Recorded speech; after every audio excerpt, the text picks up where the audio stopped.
Hello everyone, I am Tacet and welcome to the Gems of War Guild Wars Week 60. Gosh, that number's starting to get large. Week 60, Day 1, it is a purple day. Other than that, this is also the introduction of potions. I did a video going over that earlier this morning. Just as a quick recap, basically every single event mode for the most part now has potions associated to it. The only exceptions are Guild Wars, as well as, I believe, Tower of Doom, not 100% sure, but definitely Guild Wars is exempted from it. But faction events will now have it, the Friday one, the weekend ones, like the one coming this weekend for 3 days for the new faction. Class events will have it, the Thursday ones, as well as the new ones. I believe pets will have it, even though they're pointless to bother even doing it for the pets. And Bounty Hunter, of course, will end up having it, and as well as raids and evasions. In all these game modes, you'll just be able to buy up and get a bunch of potions for that end up increasing your either the speed at which you can do the battles, or simply just other benefits to make sure you don't lose. And there's things like enchant for 2 mana per turn, explosions for 4 total, 1 per troop, explosions off the starting board for a bunch of mana generation, 3 heal per turn, it's not life gain, just heal, 25% score mitigation, which is multiplicit, but does stack with other buffs. Like if you had 50%, it would do 50% reduction, then it would do the 25% reduction. I'm almost guaranteed that the trait triggers before the potion. So I'm not 100% certain on that, but I'm almost guaranteed that the trait triggers before the potion. Potion of Blessing, which is basically just impervious for everything, as well as mana drain immunity and transform immunity. Shielding for basic barrier on everything. And then buying infinite stats 7 at a time if you're going to go try doing Pure Faction. I wouldn't really advise that today. I don't think anyone's really going for it. Actually, maybe Tiki went for it. But Tiki seems to be the only person who bothered trying to maybe do Pure Faction with it. I'm not sure if they actually did. But assuming if someone went to 500, I'm pretty sure they're trying to do Pure Faction because of how much extra stats you would have more than normal due to your potions. So, yeah, it looks like one person did it. I'm waiting to do mine on this Friday, though, when we go and end up doing ours. But, yeah, we'll be playing a lot this Friday, that's for sure. To get all those potions done and see what we can get as far as if we can even attempt Pure Faction off it. I think we'll be able to get to. But anyways, that we'll be getting into in a moment. First things first, Guild Wars. Let's go do Guild Wars. It is a Guild War day. And also the new feature, of course, that you can't see who you're up against preemptively, so that's nice. Our defend team is currently at, where is our defend team? 3-2. Whoa, what is this? It has a higher win rate than it has a lose rate. When did this team just get amazing all of a sudden again? Like, that's what it's supposed to do every time. Why can't it do that every time? I guess they're not using freeze against it or something. And they can't use Gob Trumpers. It's not the correct day. But, wow, that got really lucky all of a sudden. 3-2. An actual above 50% win rate. Very nice. Because, of course, the left one is wins and the right one is losses. It's not battles out of total. It's win-losses. It's a little bit confusing because it doesn't really clarify that anywhere. But, yeah, so that's 3 wins, 2 losses, 3 out of 5. Anyways, we bought our stats, right? That would be a fail if I didn't already. I should have already set all my defenses. I haven't really redone any of my defenses yet. I might be redoing yellows into the rope dart team because I believe we can get away, which is transforming it into standard rope dart. And other than that, I don't think anything else really needs to be changed. Maybe Dragon's Eye team, now that it's really weird. Other than that, we also changed this one. I believe this is the first time we're using this team. Yeah, it definitely is, because Essence of Evil just came in 2 weeks ago. So we did end up changing that team. And we'll probably be changing our yellow team to Rope Dart now that we don't need some of the other aspects that we're using it, like Quillen and stuff. So we could just go, I forget what order it actually runs in. There's a couple different orders, but it's like something, Divinish Bala, Quillen, Rope Dart. There's a few different ways to build it. And we don't have to build it into pure color, we just have to build it into anti-yellow. Anyways, let's get into the... Oops, I always hate when I do that. Let's just get into the actual Guild Wars now. We will be using the same team that we ended up using before, which is, of course, the Purple Wild Queen team. This uses the book that's actually available right now. You have until the end of today to go get it. If you still haven't gotten this book, you have like 7 more hours. You get it off the... you can either buy it right now in SoulForge, or you could buy it with gems during the event. Or I believe it's in SoulForge. Did they forget to add it to SoulForge? It should be in SoulForge. Nope, it's right there. There it is. But yeah, you could buy it in SoulForge for relatively cheap. 200 diamonds, 2 celestials, 400, and 10,000 souls. Alternatively, you can also just spend gems to go get it off the event today. Though do keep in mind you only have 6 hours and 47 minutes to get it. Though do keep in mind you will be able to get it again in 2 months if you don't get it now. This is one of the weapons that do keep reoccurring. However, it's an okay weapon. It's a double lifesteal. Very rarely does it come into play, but on this particular team it actually does work if that's the only thing you're missing from it. But yeah, you can just buy it for like 250 gems or so. Anyways, back to Guild Wars. Let's go get this done. Guild Wars, fights, attack, see how we can do. So right off the bat, we're gonna want to go right into greens here if we can, and then just keep going from there. Also, hello everyone. I didn't even say my hellos yet. Let's see. Hello William. Hello Mulu. Hello Ian. Hello Zeddicus. Hello Chad. Hello Steph. Hello Robo. Hello CJ. Hello Skeleton King. Hello Kevin. Hello Captain. Hello Hua. Let's see. Pure Faction give more points? No, Pure Faction gives no more points than doing it normally. You should only do Pure Faction when you want the Renown. Dragon's Eye, Rock Troll, Ubistet, Possessed King work surprisingly good in the Crypt. Yeah, that sounds like it would work. I'm mainly just doing the low-level one, so we're just basically spamming Gargoyle for the most part. That tends to be one of the better strategies more often than not. It's basically a low mana cost Ketris. Or at least this late in the game, it's like a low mana cost Ketris. In early game, it's like a really mini Ketris. But it almost has the same damage as Ketris in Delves, which is kind of nice. Okay, what do we even grab here? Do we even take that skull? We're actually already in a somewhat bad situation because this team does not have much to combat freeze, actually. It is really insanely bad against freeze. So that's not good. We'll move that over for now. Nothing else. We need to go get a bunch of life so our hero doesn't end up dying. So let's take that skull for now. Get a little bit of mana off it. He'll double greens into pretty much nothing. We can take that green-blue, but I don't really need it, so we'll steal a bunch of life. It just take no life because they had 0, or they had barrier. That's unfortunate. Well then. I always thought that used to steal life based on their... Wait. Am I going crazy? I always thought that used to steal life even if they, Huh. Interesting. I could have sworn that still steals life even if it hits on barrier. That is very strange. Huh. Okay, apparently not. Apparently not. Okay, anyways. Let's go and take a... we're still entangled too, so not much we can do with that. We still have our barrier though. We'll take a yellow right over there. Go grab ourselves another yellow, just because we're going to need those greens. And we are currently not frozen on green, despite being frozen on first slot. Okay, so we lost our turn there, even though we got an extra turn, just because we're still frozen on first slot. If he can get unfrozen, we could win this right now. Problem is, he's not, so we can't. And he's just about to drain us anyways. You know what? We might have to try skull spamming into it and just try to get a green extra turn. Or do something. Let's see. Let's get rid of all the browns, which is probably a bad idea because that gets rid of our barrier options. But, let's see. We're not frozen on green, so we'll take it that way. We'll keep poking him with skulls while entangled. Technically making some progress. It being webbed has no effect really on its ability, so I'll just try stealing some attack here and giving it to our entangled first slot, meaning it will do almost nothing, but I still gotta go for that. Actually, probably should have done that on his first slot just so his skulls would have been a little bit less intimidating, since he actually does have skulls right now. That was actually a slightly bad move then. Let's see. Well, we could go cast it again, steal his attack, just so he doesn't kill out our hero.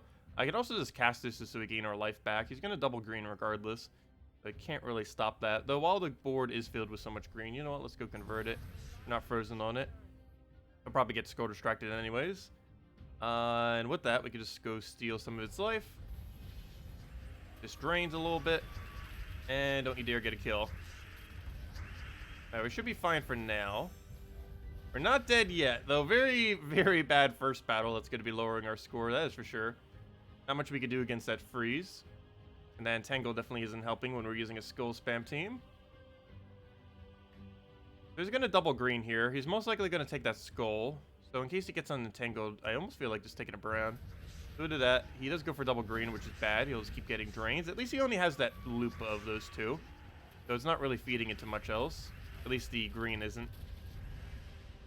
Okay, he's still entangled. That's good for us. I guess I just try for a Sky Skull, and we do get it. Extra turn Skull. He's not frozen anymore, our first slot.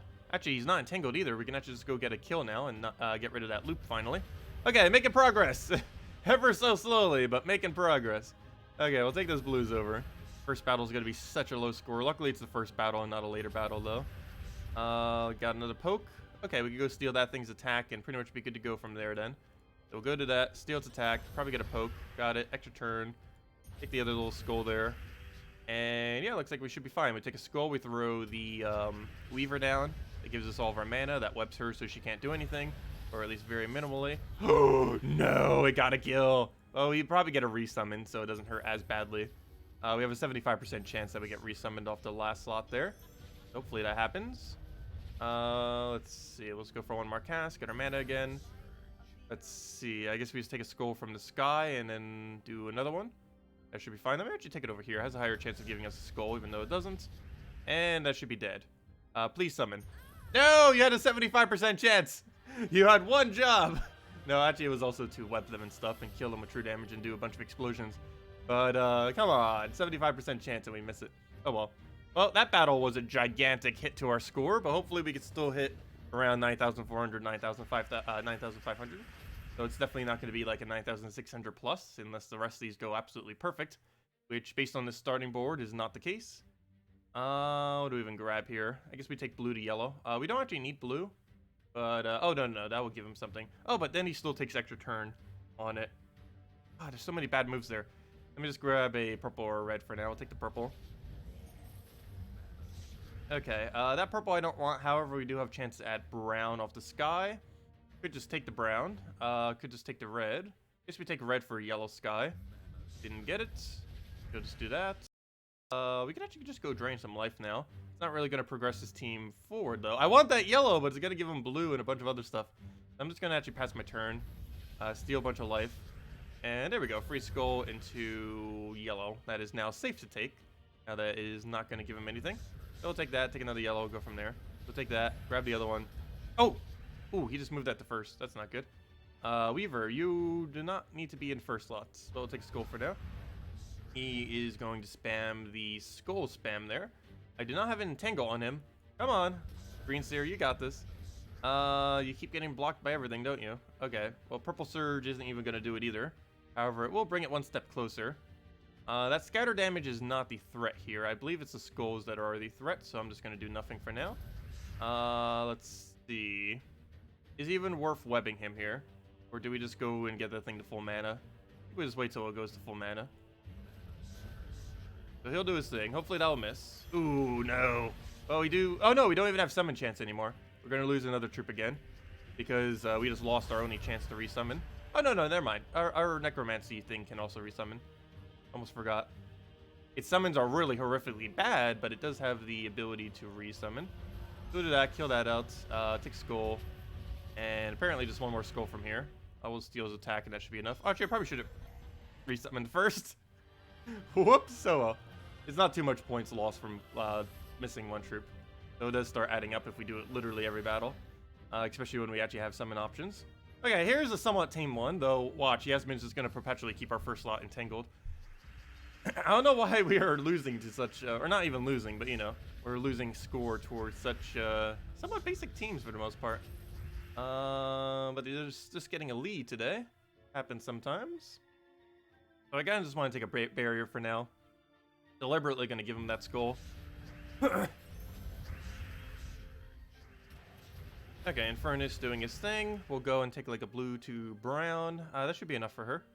And then we just start spamming from there. That'll give us barrier. So we take no damage there. Regain our barrier again. Get the last of our mana. And please don't miss. I have such a high confidence that you're going to miss. I'm doing it on first slot. There we go.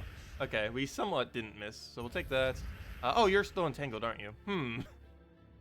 Of course. I just mentioned that at the beginning of this battle, didn't I? That she would just keep us perpetually entangled. She can entangle any of our 4 troops, and she manages to find the way to entangle the only one that actually matters.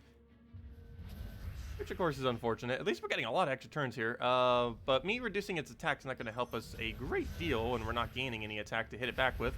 We're poking it at ever so slow speed because of that entangle, and we have no proper way of removing. Hopefully, after one turn, it'll be removed. Let's just do that to gain some HP. There we go. Okay, now we can win. Let's just go steal a bunch of attack, and should be good to go from there. Yeah, what's with the spike increase of people trying to use Entangle today? Okay, we'll go and steal his last attack, and that should pretty much be match. And yeah, it's dead. There we go. Oh, that's how it's supposed to go, other than the one entangle at the start there. How that team is supposed to function each time. Now if we could just do that 2 more times, we'll be good to go. And we should score probably around 9,300, even though this team normally scores way higher. I think we took too big of a hit on the first 2. Okay, for right now, well, take all those blues. We don't need it, but it gives us mana. We'll take that for now. His bear or his skull will do nothing. We'll take brown to purple, which feeds right into her. And now we just need a purple or a yellow. We'll take that purple, convert away some greens, and we should be good to go from there. We can just do it on brown. That is one of the colors we need. However, we need the mana way more than we need the brown on the board. So we'll do that. Throw this down into... we'll do it on first slot. The other one's stealthied. So we'll do that. Now it's already out the way. And now we just need to get its mana back again. I guess at this point we'll just take a purple surge for it. Should be able to get surge. Him taking skull's fine since we just have barrier anyways. Ooh. Ow. Okay. Well, luckily it's entangled, but still gets a lot of damage down. Move that for now. Should have a convert here. Hopefully, yeah, we have it on blue, which is a color we don't even use. Perfect. Do we steal life? Is it even needed? I think we just try for green surge. Try for a red off the sky and go from there. Didn't get the red off the sky. Did get the surge though. And now he's... Oh, whoa! That did a lot of damage. Bonnie Rose, what are you doing? That is a lot of damage. Okay. He has bronze lock pistol still. I have to go for that kill. So much so, I think I'm just going to take a skull right now just to guarantee kill it. And then we can do it again. Actually, do we keep it there? No, we'll take it. And then we'll throw this down. Oh, stealthy! What are you doing? Almost forgot. Or did forget. Let's see. We'll grab ourselves a skull right over here. And then any follow-up pretty much kills. Almost any follow-up. Actually, it does have to be a skull. No, don't get your summon! No! No, he got a kill too! Oh, that's awful. That is awful. Luckily, we have Weaver pretty much in place to go cast. And we need to get our resummon for once. Okay, so we'll get this, get a bunch of explosion, and now we gotta kill all these bomb bots now. And of course he did the maximum possible amount of summon, because why wouldn't he? But let's go grab our reds. That'll be another destroy there. We'll take another skull because that should double kill. Actually, we'll just let it kill itself out. It's pretty minimal amount of damage, or that will happen. That works too. So we can go steal its life. Before I do, let me actually go cast this so we get more explosion going down. Oh, yeah. What even is Guild Wars today? I didn't even get to resummon because he killed his team out with an ill loop. He is looping so much that he managed to kill every single bomb bot onto us. Of course. But oh well. Should still be fine as far as scores. What is this? It should be about 7,700. Ooh, okay, yeah, we were losing quite a bit of points on those then. So it looks like it's going to actually be almost towards 9,200. That is bad for this team. We did almost 9,600 last week with it. Or, you know, last month. You know, last Guild Wars. But let's go take this purple over. A lot of people in this place using key, too, which isn't even that annoying of a team to fight normally. Keyword on normally. I don't know why it's being so annoying today. But it is deciding to do so. Do I even need to retake barrier? I think I hold it. Then again, he needs the color as well. But he's just going to remove it anyways. I don't know. We'll go for it. Might as well. So focus. Oops, didn't mean to click. Let's go take a... Ideally brown, but I guess we'll take purple for now. I need to try feeding green seer to full. So us not casting our first slot would probably be best here because we don't really have another option. Take that for now. Skull would be fine right there. Okay. Well then. Apparently we're only going with 3 wins, or 4 wins. Key, what are you doing? Stop being decent. Okay, what's our game plan here? Let's go resummon an entire team of undeads and... Oh, we actually got a Quasit. I can't believe that Quasit is actually going to be useful for once. We're going to be able to use it to meat shield his skeleton key. Okay, so at this point, it's basically about winning, then winning good. So let's try to not lose this battle. And if nothing else, we can solo it just with this weapon if we really had to. It's not normally a weapon you'd be forced to have to solo with, but it technically could happen. Biggest threat here is really trying to figure out a way to kill that key. We need to get some kind of summon that can directly target it in some way. Maybe like a Grave Knight or something. Grave Knight is kind of like a weaker version of Mang. It gets to tear all of its armor and everything like that. Also, we don't have anything that uses green anymore. Getting a green undead would be pretty useful. Let's see. Of course, we have no control over that, though. Well, go for this. This will kill out Egg Thief so he stops getting a billion summons. And he's currently... Does he have summon?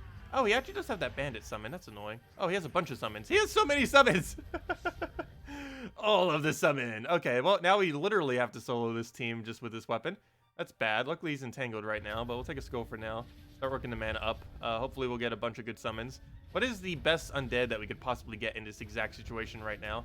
I guess maybe Death, and then we get Death Mark lucky, because he does not have Death Mark immune due to using Assassin. So I guess Death would be the most useful. Or Lady Mirana. That has a 33% chance to transform them into a toad. Doing that on hero would make this battle easier. Also, this battle is going to take 10 years to complete. No. But this battle is going to be a very long battle, to say the least. But I think it's winnable. I think we can manage to win it. So we'll take this. Keep trying to get this weapon back up. Let's see. Do we have a drop for that? No, we do not. So let's take a red and try for the skull there. Nice. Unfortunately, it became Baby Dragon, because why wouldn't it?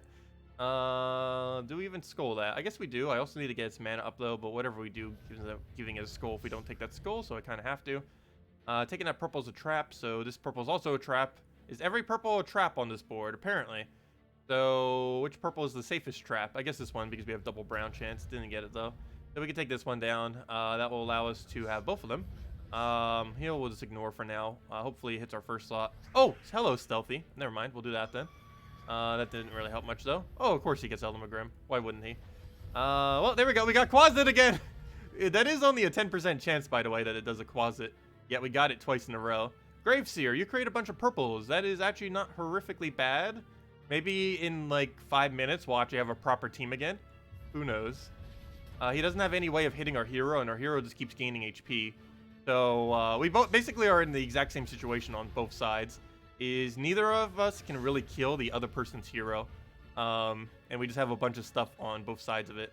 So this is going to be a really weird low-scoring battle, but we can't lose it, so I do have to play it out. It is Guild Wars after all, so we can't just dodge battles. This is the strangest battle we've had in a while, though, that is for sure. Let's see, let me go read back in chat. I missed a couple things. What do you think about the new PvP rankings? It's about the same, unless you're referring to something else. But it makes matchmaking slightly different, but overall it's pretty much the same. Hello, Tommy, welcome. Let's see. Is it purple day on PC? It's brown on Xbox? Yes, it's a different color day for every platform for whatever reason. That is correct. But yes, it is brown. It is purple day right now for the PC version of the game. It is correct. The PC mobile has its own. The Xbox has a different one. And the PS4, I believe, has a different one. That's one thing that they still never fixed from ages back. Green gems to purple. That will feed our Quasit, though for the obvious reason that is pretty pointless. Hey, Grave Knight! Unfortunately, we need to get rid of every stealthy before that's relevant, but, hey, at least we could hit his last slot with it, if nothing else. Or his first slot that keeps going over and over again. Well, we can go do this. Get rid of that, since we can't target hero. Also, wow, that's a lot of HP. What even is this battle? Okay, let's go take ourselves another summon. Poking them. Oh, we can finally hit hero now. That's good. We can get hero down. We basically win. The second his hero die, we have won this battle. Because hero is the only thing that's preventing us from winning. Once it goes down, we win. Yeah, it's blue on PS4. It's brown on Xbox One. And it's, there's no Guild Wars on Switch. And it's purple on PC Mobile. So it's a little bit different all over the place.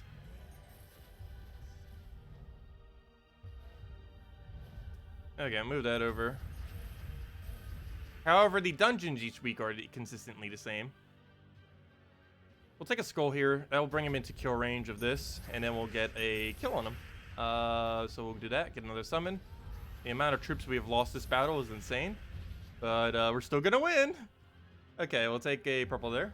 Let him do whatever. Well, that goes down. Still losable, gotta be careful. Especially if we don't have something to protect us from the key damage up front. Ooh, speaking of right now, that's like 100-something damage. Not dead yet, though. Oh, our last slot probably is, though. Yeah. Ooh. Oh, what are you doing? He's still trying to win this. There we go. Okay. I think we won. I think we won because the chance we die to just greed is near impossible. So let's try actually winning now. Well, not that we weren't already trying to win, but you know, the final hits that we need to get it done. What do we take here? I need purple or red. Is there anything that is purple or red? Apparently not. We'll have to let him poke us. We'll take that skull because we don't really have much of another choice here. That'll create a bunch of Doom Skulls and poke him slightly. Or it doesn't create Doom Skulls, but you know, it converts all of them that are currently on the board into Doom Skulls. I guess we'll go for it. Why not? He's already going to die to whatever hit we do anyways. So making it slightly more damage isn't going to make much of a difference for our negative. So let's take that over. Throw this down and get another summon. And at this point, we'll just resummon our entire team. Pretty bad summons, though. Other than that Grave Knight, every single summon we got was not that helpful. But luckily, Grave Knight helped a little bit. It's kind of like, it still has armor tier on it, so that aspect of it helps a lot. I'll get a poke there into another poke. We can just go take that over for now. And he's dead. Okay, we didn't get a full team. I'm curious to see what our final score is here with 3 battles that were that bad, particularly that last one. But let's see. If I had to guess, it's 9,100 because that last one would have lowered it a lot. Yep, pretty much. 9,034. That could have been way better, but it's still over 9,000, so I'll take it. Anything over 9,000 I'm happy with. Ideally, we want over 9,300, and absolutely ideally, we want over 9,500. But anything over 9,000 is at least okay, especially since we're in bracket 4 right now. As long as we don't lose any of the battles, it's kind of fine. But that is one of the lower scores you could even get for 5-0, so unfortunate. But we did have 3 really bad battles, with the last one being obviously excessively bad. Look at that. There's only like 1,000 difference between like 1 loss and doing that. But yeah, it is 1,000 difference because if you look at that, yeah, it's about 1,000 between the two. Like you even see it right there. Pretty much exactly 1,000 difference. Anyways, it went okay. That last one definitely could have gone way better though. But anyways, let's go take our PvP thingy and go do the new potions. Potions do make this go a lot quicker than before. We could probably get it done in an hour or less. I wouldn't be surprised if it takes us, or it shouldn't take us longer than that. So let's get on that. Let's see, is this a room we go for now? Yeah, why not? And I'm just using Jar of Eyes, Double Gargoyle, Queen Aurora. Obviously, you could just use Mountain Crusher into Double Gargoyle, or Jar of Eyes into Double Gargoyle into something else. You don't need the Queen Aurora there. She's just there to give us even more mana on top of our already high mana accumulation. And the reason for Gargoyles is just because it's super quick and ends up getting kills. So we just do this, get basically a triple kill this early on, get our mana right back up, and pretty much just do it again. Okay, I probably should have waited till he got full mana first, or at least a little bit closer to higher mana. That's fine, we'll take that, take that. I can just do this into brown or red. I should have actually done it into red. And we just get the kill there. Oh wait, was the skull already available? I should have just went for the skull. There we go. You suggest a good team for Crypt Keepers on end levels? The best end level Crypts does use Zhukov. If you had to do it without a Zhukov, you usually use Mang into Skull Spam. Like a Mang Titan into Mana Generator, Keeper of Souls, and one other option. Depends what you have. But the absolute best does utilize Zhukov, but Mang into Skull Spam is your next best bet if you don't own Zhukov. Zhukov's most optimal in 2 delves, Crypt and Primal Rift, currently, out of all the delves that exist. In those 2 delves, he's the best option in the game. But if you don't have him, you basically just use Mang Skull Spam instead, with whatever other options you can use. And this delve does have access to purple and red. There are quite a few Skull Spam options, particularly off of purple, that you can end up utilizing for it. And you can just kill them all out that way. It's going to be slightly slower pace compared to other teams, but it will get every room done all the way to 500. We actually ended up using that method for Primal Rift back when Primal Rift came out, just because there wasn't really that many options at the time. Oh, also, you can use Essence of Evil. Essence of Evil is a strategy now, too. However, it is advised to have at least one other damage source when using Essence of Evil. Okay, there we go. And now we just double Gargoyle, or even single Gargoyle. Looks like it's enough damage. Down it goes. Okay, take out this one. Grab that, take the other. And keep moving forward. I believe we stopped one-shotting them in another room or 2. Okay, let's take the red for now. Also, I'm not normally going to go with the explosions, I don't believe. I'm pretty sure I'm just going to go for the enchant. I only went for the explosions this time just to have fun with it, since it's the first time we ever had access to potions. And also to make sure if it actually exploded 4 total or 4 each. I assumed it was 4 total. but I didn't actually know for sure, so I did want to double check that. But yeah, normally we would just buy the very first tier, but obviously you would buy it before you know if you need to use it or not, simply because you'd want to have the enchant for every single room. So you do have to, like, basically pre-buy more often than not. You do need to pre-buy your packs. So sometimes you wouldn't really know how far you need to go, which is a little bit unfortunate. That's probably one of the other downsides to it. But yeah, you do have to pre-buy your packs now whenever you do any events that are related to this, because obviously you'd want to have the potion effect the entire time for however far you're going to be going. You can still underbuy them occasionally, but for example, for this one, you're pretty much always going to be buying. If you're just doing the normal rewards, going through all of them, you're pretty much always going to be buying the very first tier for 30 gems. Even if you would have been able to save 30 gems, the amount of value you get from the enchant alone is worth it for how much time it would save. Plus, you normally need that battle anyways to get the last points for the final orb there. Anyways, we'll grab this. Take herself a brown. Also, anyone who ever hated events taking too long, this patch is kind of nice, or potions in general with it, because now all events take less time to complete. If you were normally buying up to tier 3, well, you still would buy up to tier 3, but now it's even quicker than how it would normally have been at tier 3, because you would have 3 potion effects, the main 2 being the mana generation off the enchant and the explosion off the second one. You would also have a life gain. So that reminds me, what would we normally have if we do invasions and raids? I normally buy up to tier 4. So if we were to go to tier 4, we would have up to armor. Okay, so we'd have a 25% reduction. We'd have a 3 heal per turn. We'd have the explosion, and we'd have the enchant. Out of all of these, the absolute best one are pretty much these first 2, oddly enough. So good thing they put them up front. Because normally you wouldn't really need the 3 heal per turn. The armor is nice, but not huge. Bless is useful depending on the situation, but more often than not, in many battles, it will do absolutely nothing. Shielding is decent. It's barrier for everything. It is pretty deep, though, so normally wouldn't be worth getting. And, of course, this final one's really good. However, you need to go extremely deep in order to get it. And it would only really be useful if you're trying to go for, like, delve. You know, high-level delve or something. Like, if you're trying to just use it on a normal event. I guess it would also technically be useful, as I mentioned earlier, for, what's it called? For class events. Whenever a new class comes out, many people will overbuy the event, and normally they don't use all their sigils. But now you'll actually be able to use all the sigils because you'll have higher stats. And while it still will be a lot of sigils to use, they'll be used at a much quicker rate than what they would have been before. Anyways, let's just throw this down. Get our triple kill. Wait 2 turns till he has his mana, so we'll skip our turn with that. Weird way to skip our turn, but it does work, and there we go. Not really a skip of turn, but still works.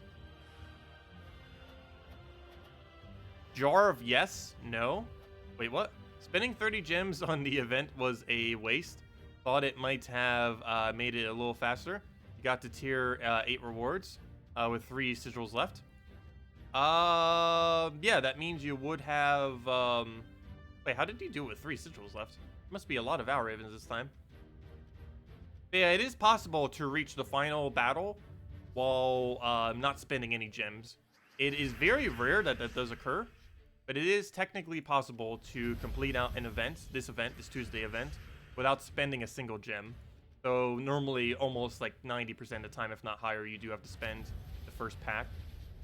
So preemptively buying the first pack isn't really that big a deal. With the speed that you get from enchant, you guarantee get 2 mana to all allies at the start of battle, and every subsequent turn is just an extra 2 for all of them until they cast their spell.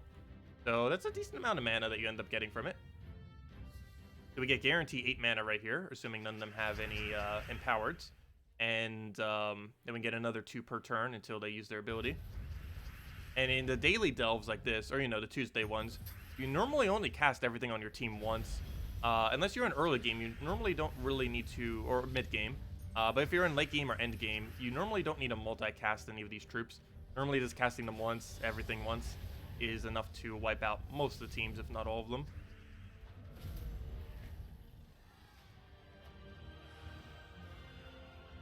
Okay, on to the next one. Where do we go? Is this a 1.3? Oh, I should check that this was 1.3. Good thing it isn't. Oh, a new treasure room. I haven't seen this one yet. The King's Hoard. A lot of gold and a bunch of other stuff. Like a okay amount of souls, okay amount of glory.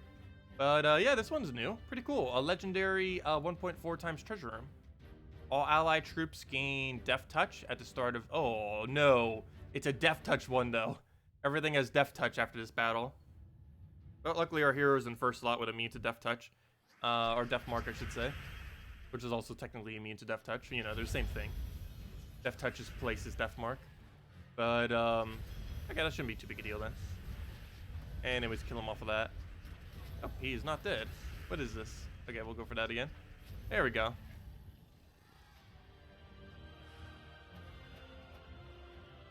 You wish you had that much luck with Valravens and class events. Yeah, luck on it can vary sometimes. I believe they have something to make it somewhat consistent for everyone, but it can still be almost purely luck-based from time to time. Or at least feel like it. Like it has a limit on how much you can get so quickly. Though it can still give you ones back-to-back, and it can still give some players more than it would others, ever so occasionally.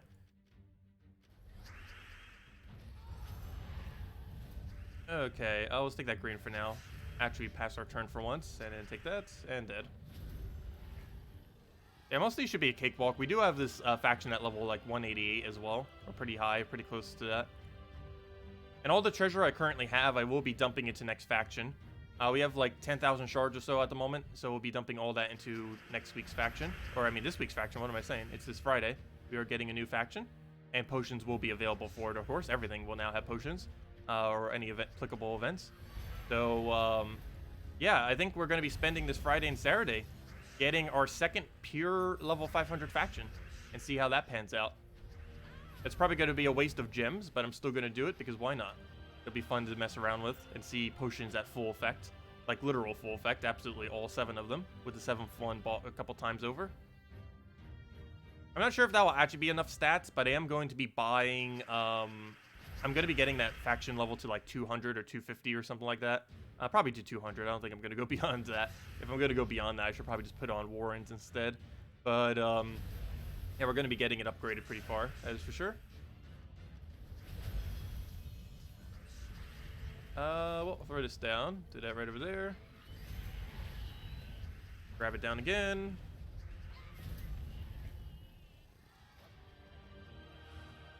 Okay, take this final battle, and then take the boss room. Oh no, the Dust Devils, the dreaded Dust Devils. Though this team doesn't really matter too much what order it's in. As long as Queen Aurora isn't in first slot, which will take him 3 casts, we should be fine. We'll throw this down. Yeah, we'll throw it down. That should hopefully give him most of his mana, or all of his mana. We'll throw that down, and he didn't even get to move. That's perfect. And then we'll throw me down again. Poke, and dead.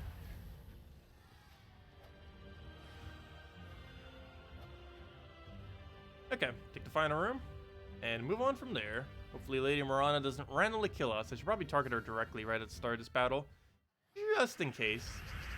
She can always be a little weird sometimes. We'll take the brown for now. Throw a Jar of Eyes, and we should be good to go from there. Only 4 on the board, but it's still enough to get things rolling. I kind of want to throw this on red or something. We'll just wait it out. Put it right over there. Hit it with a skull, apparently, because that's not enough damage. Maybe this will be enough. Why is there so few brown and reds? Everything that we need on the board is nowhere to be seen. Well, actually, there's a few browns, or... Wait, never mind. You convert green to purple. You don't even convert either of those two. Okay, so there's no reason why there should be a little amount of them. There just is. Happens sometimes, though. I guess the blue storm's contributing to it some off of the Jar of Eyes. We actually don't really need blues that much. That's the one big downside of this weapon compared to something like Mountain Crusher. It's the biggest thing the Essence of Evil is actually missing. It doesn't have a storm. But the problem with this thing's storm is it isn't really that useful, blue storm. Very rarely do you actually need blue storm with this Jar of Eyes. The only time you'd really need blue storm with it is if you're using Glaceon. Like if you're using like a Bloodhammer team with it. Like with Glaceon and Bloodhammer and stuff like that. But when you're just running a normal team, it is way weaker than Mountain Crusher. The only reason I'm not using Mountain Crusher here is because it blocks the mana initially. And with the explosions, I'd rather have that brown just going right into Gargoyle. So we'll take that, double Gargoyle dead. Throw that down, get a triple, and then just throw tap at the other. And there we go. Okay, next one. We'll go into... take this one for now.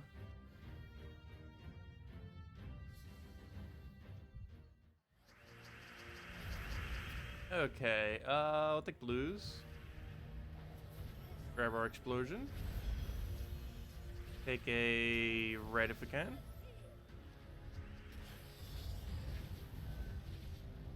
Okay, take that red. Grab a bunch of explosions everywhere. And what else do we need? Take that brown, then we just double gargoyle. And we should be good to go. So we'll take that down. And let's match. Dark King's Horde. All allied troops gain Death Touch. Let's see. Oh, wait. Is it allied? I thought it meant allied as in they get it. I could have sworn. I guess that is a positive for the for yourself. Wait, let me double check. Do we actually have Death Touch right now? Let me see. That's a bad way to check it. No? I'm pretty sure it's the enemy. So it's not showing up on the enemy. It's also not showing up on ourselves. Did they forget to add it here? They've done that a couple times now, where they've forgotten to add it to the list. But no, all we have here are active potions. We do not have any other effects. But let's see if we... well, this is all undead, so it'd be hard to tell. Let's go wait until we find a battle that can actually be Death Touch that won't die in one shot. And then we'll be able to tell if we can actually Death Touch them or not. We'll take that down for our explosion. Because neither of them say it. They don't say it, but we also don't say it. We'll find out once we find a higher battle here. Let's see, what could we take? Probably one of these tier 3 battles might be able to. Like this tier... Why is every single tier 3 a bunch of undead? That's not good. I won't be able to actually see. Yeah, it does say allied to get Death Touch. So yeah, that probably would be our allies then. Let's see. Is that enough for us to not kill? Okay, we could finally test it here. So I need to kill him. Oh, wait. I should have killed him with a skull. What am I doing? Kill him with a skull. Why are you not dead? Okay, kill him with 2 skulls. You can't actually cast Gargoyle here, or else it'll ruin what I'm trying to see. Real quick. I need to skull him, and then I need to skull him again without taking a Doom Skull. Actually, a Doom Skull wouldn't matter. But I need to skull him one time and see if he gets Death Marked. He should. Let's see. Not like he's going to kill us in that time. We should be fine. I'll take that for now. Grab that. Okay, here we go. Does he get Death Touched? No. So what does it do? He doesn't have immune to Death Touch. Oh, yes, he does. Why must everything have immune? Okay, maybe we do have Death Touch. Seriously, okay, well, now we can't even try testing it because literally everything in the delve has immune. Because that previous battle. Fail. We can now Death Touch everything that now has immune to Death Touch. This delve in general already has a really high amount of immune to Death Touch as well. But now it's even higher at literal 100%. It's also funny because they have the trait twice now, which obviously does not stack. Too bad it doesn't negate itself out. That'd be funny. Add it to the list. Oh, there's a couple of them that don't show up in delves. Submerge doesn't show up. Death Touch doesn't show up. And when they submerge every cast. When they Death Touch on skulls. And I think there's a few other. I forget what the full list is. But they still haven't fixed that yet. They still haven't fixed it. Yeah, there's several different ones in delves that are like that. At least the potions show up, though. They did that one, right? I'm actually surprised that there's literally 0 glitches with potions from what I can tell so far.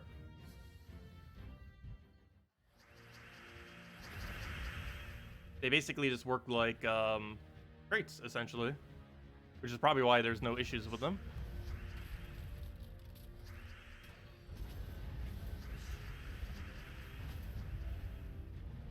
It's gone because it was on the previous floor? No, it's still on this floor.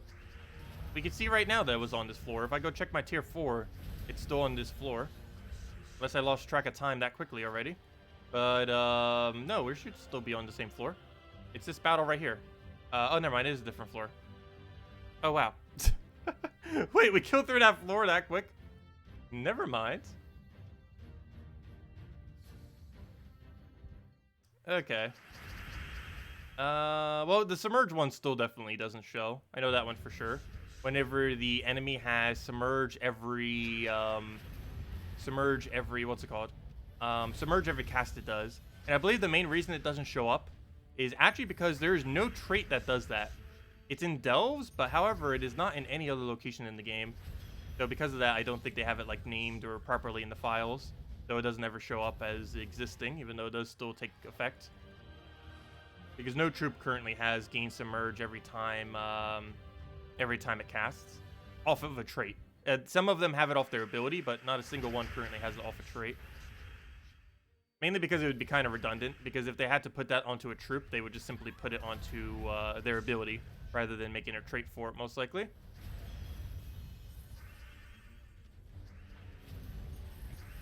There we go. Okay, and I'll take the boss room and keep moving on.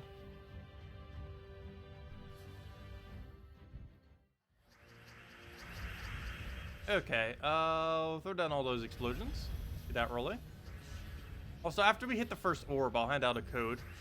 Though that probably means we're handing out a code right after this battle, because I believe we're already there, actually. But yeah, let me hand out a code.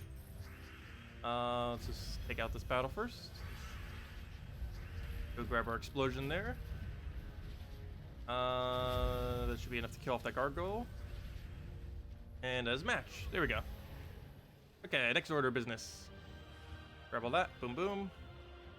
And claim those. Claim.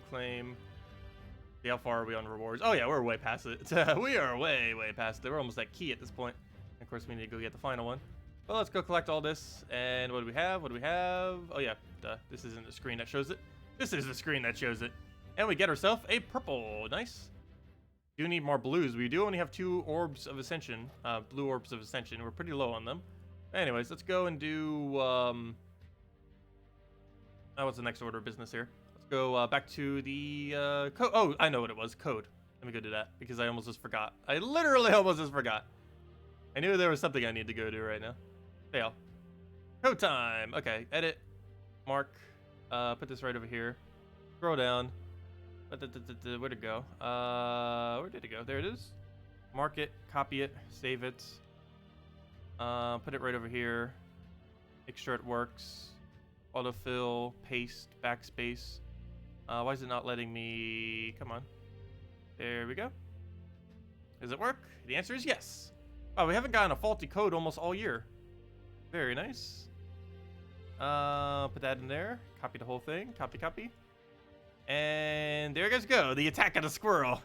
There you guys go. There's the redeem code. You use it on gemsofwar.com underneath the game code section, or simply go click that link. Your invite code is found in your settings menu, whatever your game says there. Redeem code is right over there in chat. Just copy paste the random numbers and letters. Gives the same reward as always: 2 treasure maps, 1 gem key, 200 souls, and 2,500 gold. And it works on every platform except for all the console versions. No problem, everyone. There you guys go. Also, do we have any tasks related to opening keys? Yes, but I did them earlier. Just so I wouldn't forget. I didn't get anything interesting from those keys. They were all just useless ultra rares of some kind, like they normally are. But anyways, let's go into this fight and let's keep going. Okay, so what do we have here? 1.4 right down the middle. Nice. What else do we have? It feels weird having to scout out 4s now, because normally if this would have been a 1.3, there was a guaranteed chance that this one would have been lower. However, there's now a 1.4 on tier 4. Meaning we actually do have to check them now. I wonder if they did that just to deliberately make people have to waste their time.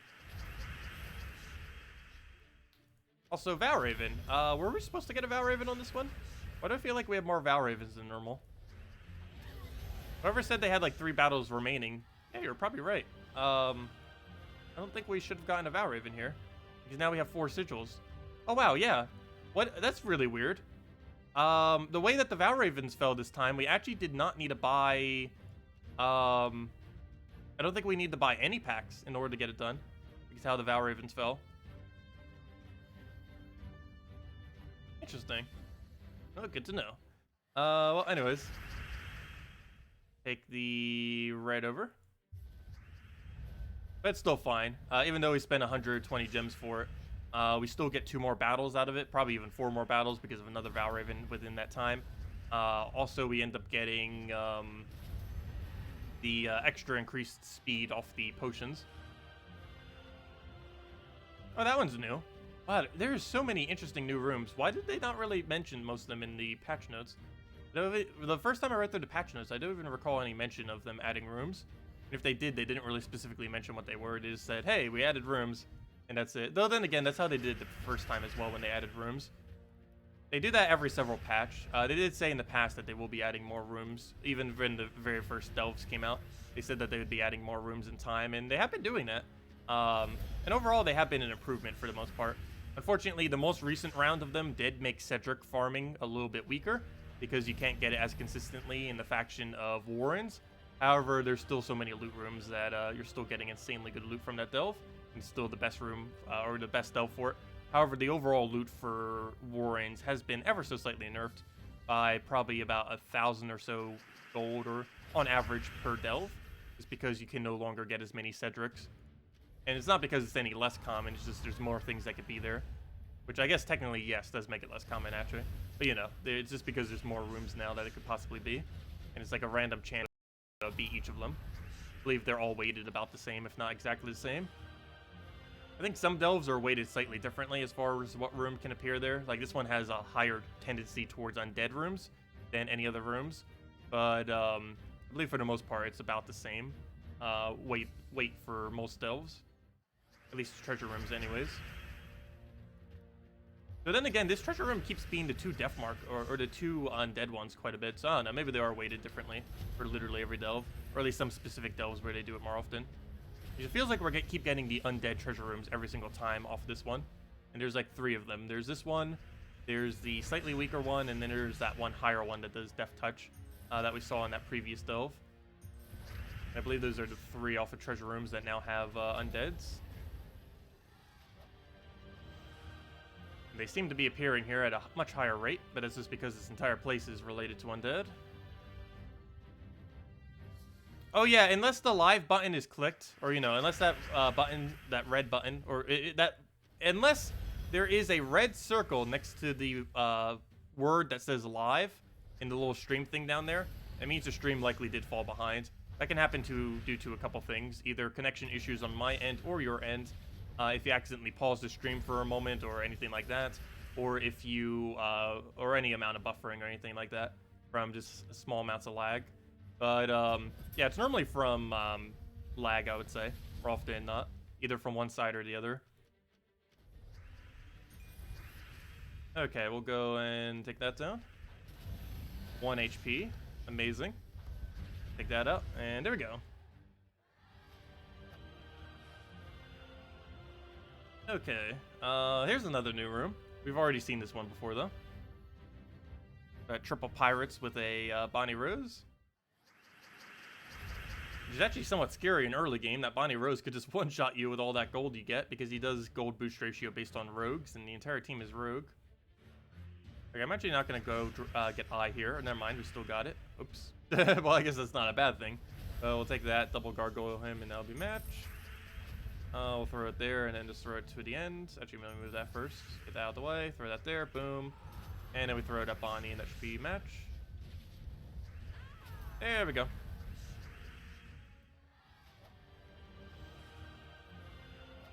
Okay, where do we go from here? The only place we can go.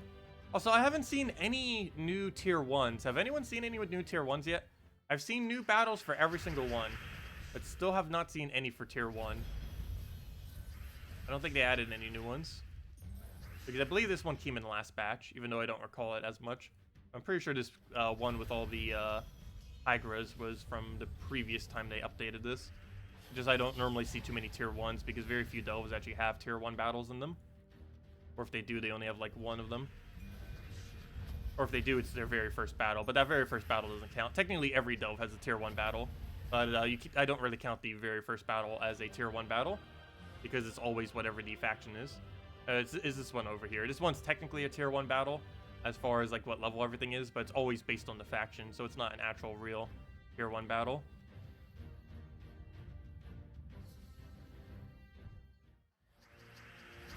Okay, what can we do with this? Let's go grab a red to all those browns. Get double gargoyle in there.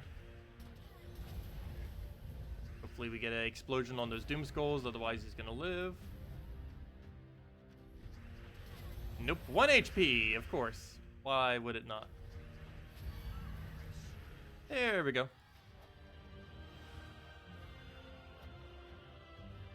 Oh, there's an agile treasure room?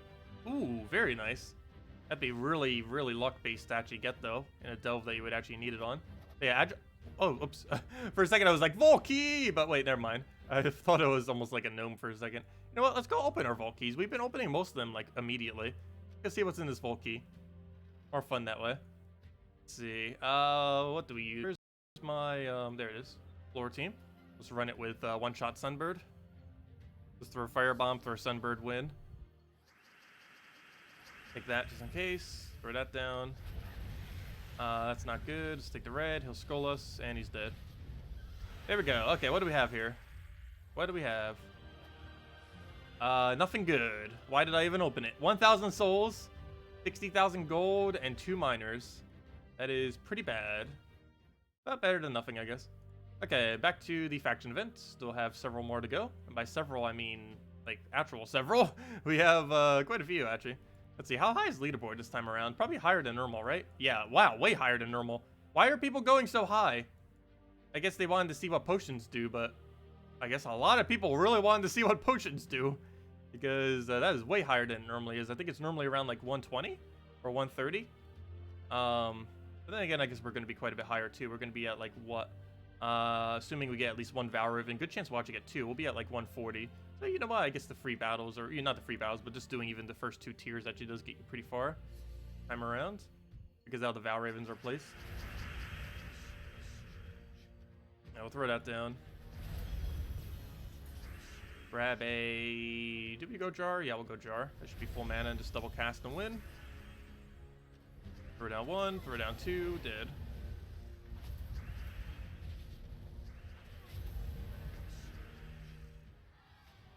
Let's see. Can you pick a freeze team on defend against, wait, what's HC? Hellcat? Alchemist? Herdmaster? Rocket? I don't know what you mean as the first part of your question. Oh, that's a new room. That one is definitely new. What does it do? Keep not looking at their effects. Oh, only 6 life. That's not anything interesting. But yeah, let's go test this Death Touch one now. Allied troops gain Death Touch at the start of all future battles. Sounds pretty decent. Oh, this one's new as well. Gluttony with all those. All future enemies gain Arcane. Arcane. Isn't that 1 extra magic per purple ally, I believe?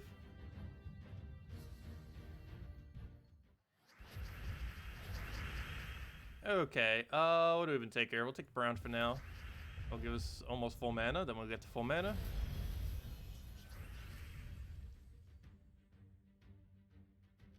I know that you would need that in order to freeze, but I'm not understanding what your question is. Are you asking a defend team to use against that? So how would you know that the enemy is about to use that against you, though? Are you asking basically for a cheap freeze team? I'm not sure exactly what you are asking about that, though.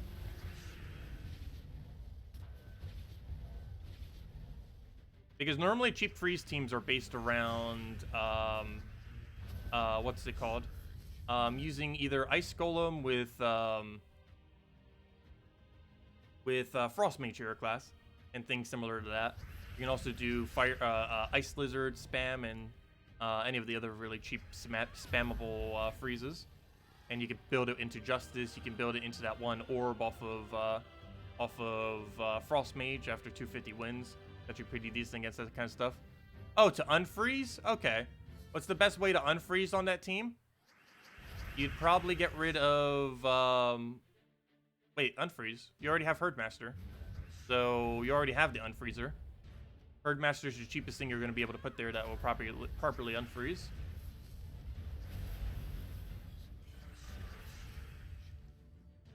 Yeah, I still don't understand what you're asking. The team you already mentioned is the proper team to do that. Because you can just keep spamming into Herdmaster.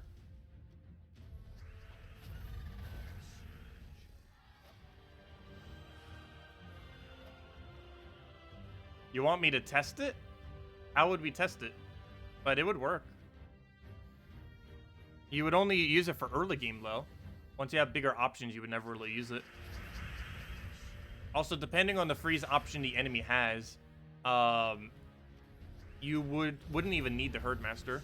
You can just go with Goblin Rocket quick enough. Alchemist Moneylender, double Goblin Rocket. Once it gets going, you should be able to just hold a loop that is sustained so much that you wouldn't even need to worry about freeze, even if they have freeze. The only real freeze you would have to worry about, and the only time you'd have to put in the Herdmaster and substitute it in like you were doing with that team, is if you are specifically up against a team that has Frost Mage with the freeze at start of battle, or any hero class that has it. The Frost Mage is generally the one that ends up utilizing it. But that freeze that occurs at start of battle is the main thing you would have to worry about with that team, without a Herdmaster. But if you were to just go double Goblin Rocket or something else there, like Queen Titania in the back. But yeah, you wouldn't really need to worry about it most of the time, because you get looped quick enough. It's just that initial freeze off of Frost Mage would be the only time you'd actually have to put the cleanser in there.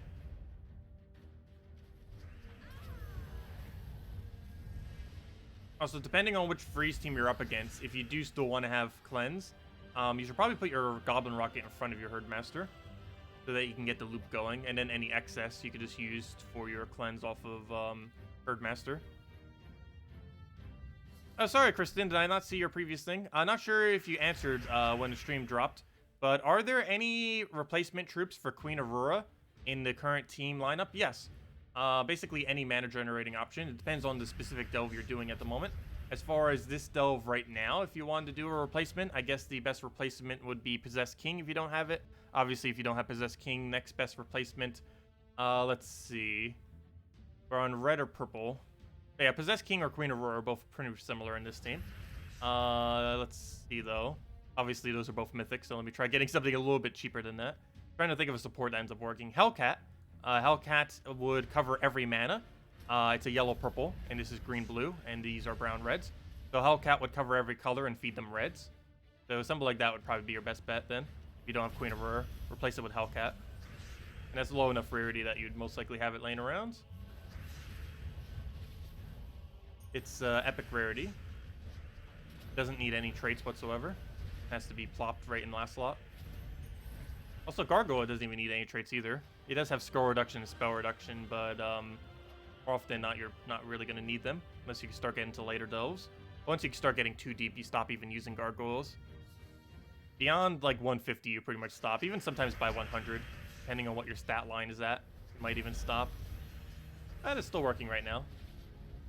It's basically like Ketris, except dividing him into two abilities that both cost less mana, also accumulating mana. You do eventually reach a point around like 100 to 150 and then all the way to about 250, where if you own Ketris, you actually replace him with Ketris. But this early in delves is actually quicker using Gargoyle than to use Ketris. What class am I using? I'm currently using Plague Lord. However, the best hero class for this team would be Titan.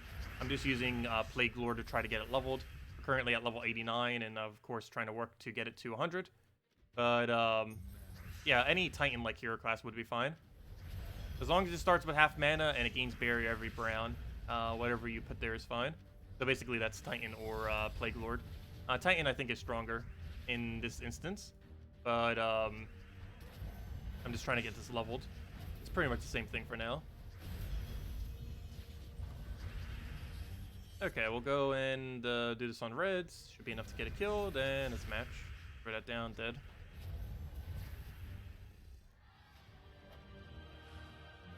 There we go. Okay, I'll take this final battle. Get everything down here that we need to. And then the very final room. So we'll still have plenty more to do after that. But I'll probably just do those off stream. I don't know, maybe we'll do them now. We have potions. They aren't going to take as long. Probably have them done in the next half an hour or so. But yeah, we ended the Guild Wars at around the half-hour mark. I'm curious how much further it's actually going to take us through this event. Because we're around like 33 minutes in or so. Give or take a little bit. Let's see, we'll throw that down. And I'm just talking about getting to full completion, not like all the extra battles at the end. I will be doing those extra battles. But as far as the actual timing of it, I'm only timing it up to the point of all rewards, of course. Because it's the most relevant one. Oh, we're pretty much already there. We just have this one whole floor and then whatever we need from the next one. Unless we happen to just get off of this, but very rarely do you end up getting it just off this floor. Okay, let's just scout out real quick. Let's see. Ooh, that's a really small treasure room. Ooh, that's a really big treasure room, though. But, excuse me. Except we're not using a gold farming method.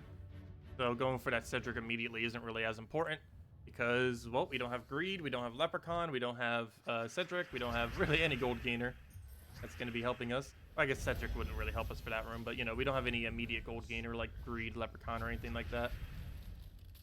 There's no room to fit it in this team.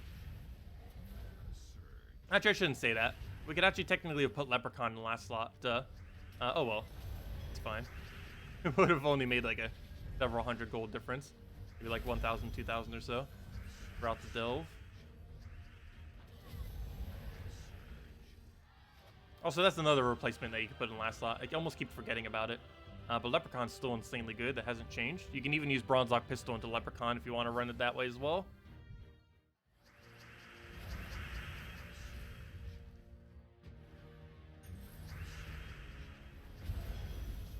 Yeah, that should be most of the mana we need now. Go with our Gargoyle into Gargoyle and go from there. Gargoyle number 1. Gargoyle number 2, and that should wipe his team other than the first slot, which hopefully dies to a random skull. Or we'll just have to recast against them. There we go. And we'll just kill it with this if it'll ever let me do my turn. Come on, come on. Stop cascading. Hello, Pit Pap. Welcome. Okay, on to the next one. Let's see. Also, let's just say hi to global chat real quick.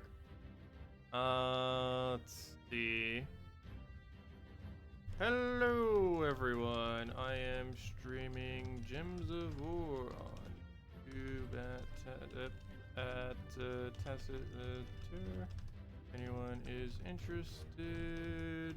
Currently messing with potions in faction events.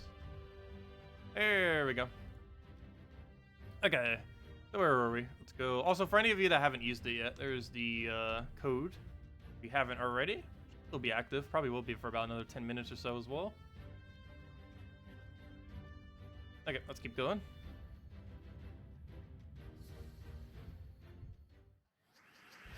Oh, okay. Where were we? Let's grab a brown. Take our explosion. Throw down Gargoyle number 1. Did we go for that yet, or do we take a red? Yeah, we'll go for it. Take that. Hit our double kill. It looks like he cascaded a lot of mana, so let's do that, and then hopefully kill it with 1 Gargoyle. That should be enough damage, and it is not. Okay, we're starting to get to the point where Gargoyles are becoming slightly less effective, apparently. Still getting the job done, though. They work out. Okay, where else do we need to go? So I guess we gotta take that Cedric room now. It's not gonna help us that much on gold, but at least it will give us a few extra 100 throughout the rest of the delve. Don't really have a proper gold gainer, but it still helps. Because any extra turn we get does technically give us more gold. Like that. Of course, it's a really small amount, but have that times like 4 times, and it's not that bad. Plus all the other bonuses stacked to it. Does the last potion stack? Yes, last potion does stack. You can stack the last potion to infinite stats if you truly want to. Well, not literally infinite. Cap is 1,000 all stats, though obviously no one would buy that many. The amount of gems you would have to spend is absurd. But yes, you can stack the last potion. If you buy 5 times, you would have 35 extra stats to all your troops. And that includes magic as well, which is probably one of the more relevant aspects of it. Counts magic, attack, HP, and armor all increased by 7 per potion that you end up doing. And also, the 25% armor reduction does stack with other armor reductions. However, it is multiplicit and not additive. So if you have, let's say, 50% reduction like we have here, it'll reduce the scroll damage by 50%, and then it'll reduce that by 25%. So for example, let's say he was doing 40 damage. It would reduce it down to 15, because it would reduce it by 50%, lowering that 40 down to 20. And then it would do that by 25%, which would reduce it down to 15. It would not reduce it down by 10, even though it's a... because they both trigger separately. Yeah, if they were actually additive, it would end up reducing it down to 10, because that would be 75%. But it does the... to my understanding, it does the trait one first, and then it does the other 25%. I'm almost guaranteed that the trait one triggers first, so I'm not 100% certain on it, because I haven't actually gotten to test it yet. But from what I understand from what we were able to see from footage earlier, From what I understand, it should do the trait reduction and then do the other 25% reduction onto that. Anyways, I'll go take this one. But yeah, all the potions stack, but obviously you can't multi-buy any of the potions other than the last one.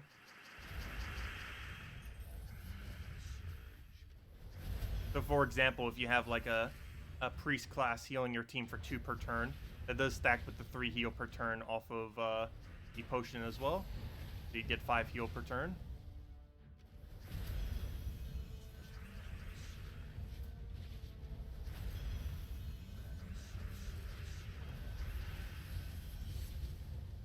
That also means bleed is quite a bit less effective if you were to have that trait, or that perk, as well as poison just in general, since you would just out heal it the entire time. The only downside is it would still break your barrier if you were doing barrier spam.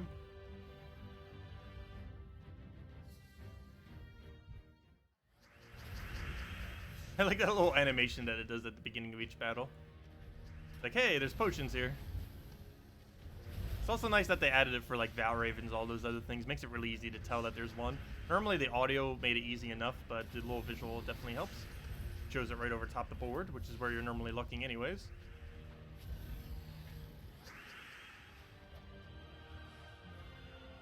Okay, we'll take this battle, take the final room, and then a few more rooms, and the event is completed. Which looks like we got the event done in like 45 minutes due to potions. So that's quite a bit of a time saving compared to normal. I think on average it would normally have taken me 15 to 30 minutes longer. I'm actually forget how long it normally takes. But I know that is definitely quicker than normal. Definitely quicker than normal.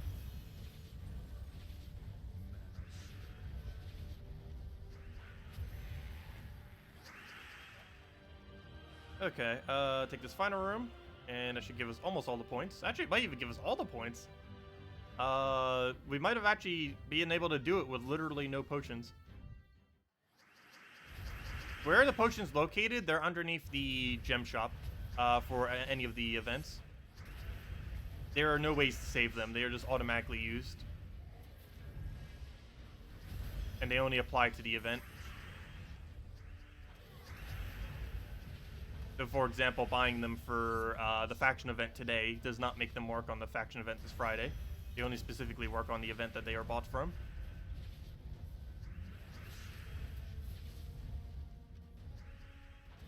And there we go.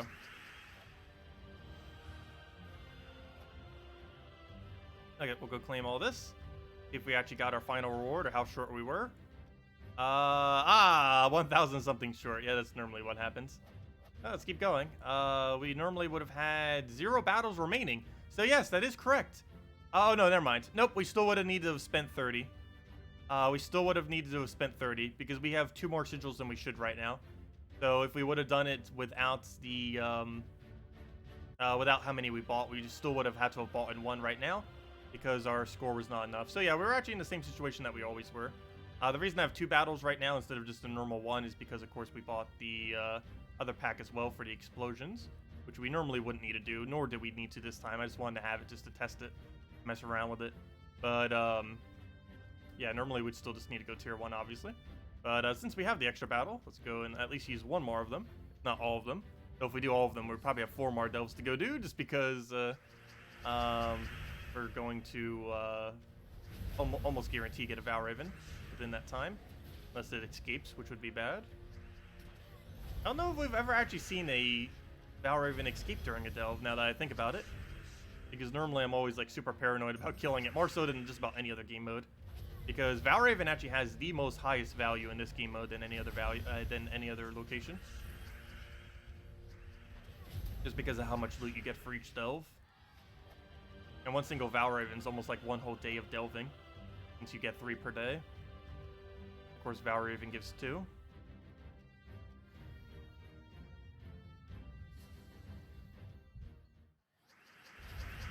You're almost done with the event and haven't spent any gems. Well, normally you have to spend at least 30 gems to get the 1. And ideally you would do that these days before, even if you don't know for sure if you will need to spend those 30 gems. More often than not, you do need to. And if you do it preemptively, you'll have enchant for the entire delve, for all the battles. Every single first, or you know, at the start of every single battle throughout the entirety of the Delve event, you would end up starting with Enchant, which is at minimum a free guarantee 8 mana, because every single thing on your team gets 2 mana on the very first turn. Every subsequent turn, they also get 2 extra mana, assuming they haven't casted yet. This is probably the way to go, unless it's 1.3. Nope. Oh, that's a new room, though. Cocoons.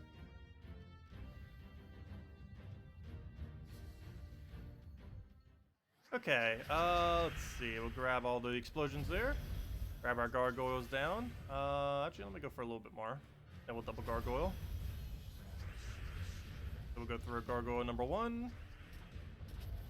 Oh yeah, gargoyle is starting to become a lot less effective. Gargoyle number 2. And then we'll just gargoyle his last slot, and that should almost be enough damage, if not enough. And just kill it with that, hopefully. Yep, there we go. And if not, there was a skull right there. Okay, what's this room? 1.3, one of the new ones, one of the undead ones as well. This was the other undead one I was referring to. All allied troops gain arcane at the start of all future battles. Wait, wasn't this the one in the middle there too?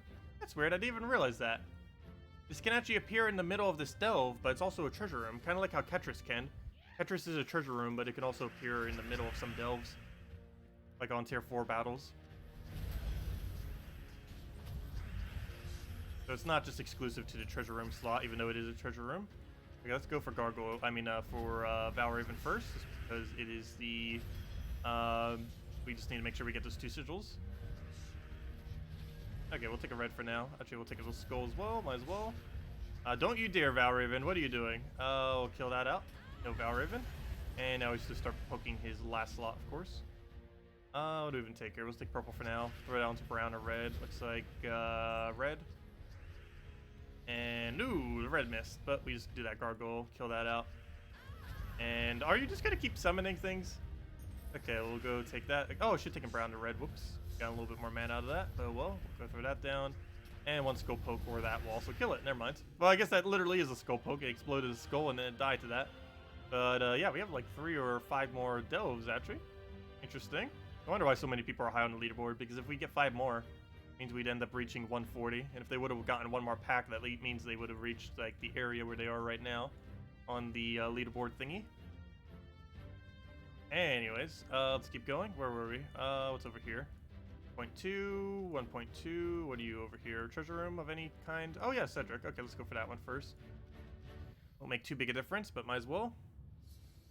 Team gains very little benefit from Cedric.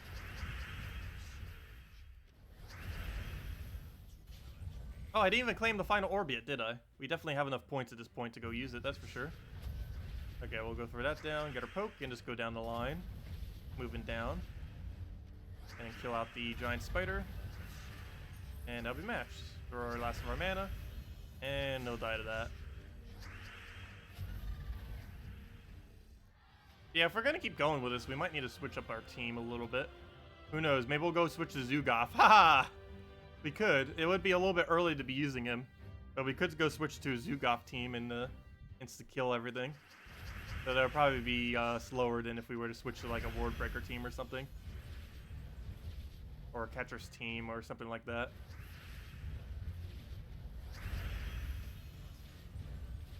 Okay, he's just about to summon. Because he's just going to do that, I'm actually just going to skip my turn here. Because there's no way we can kill him because he is stealthy.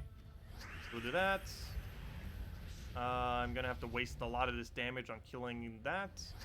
But now 1 more gargoyle will kill. And at this point, I might as well just grab it on the green. It's almost guaranteed extra turn. And then we'll throw it on the red. And then we can kill him.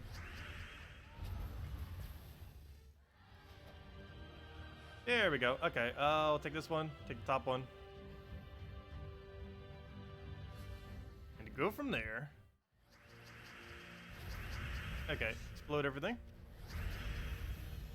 Grab ourselves a... nothing good, never mind. Our team's in really weird order now, too. Okay, we'll explode. Let everything move around, throw our gargoyle. Almost feel like throwing reds down first. Might as well try for it. Okay, we got him full mana, no extra turn though. Start poking him down. Poke.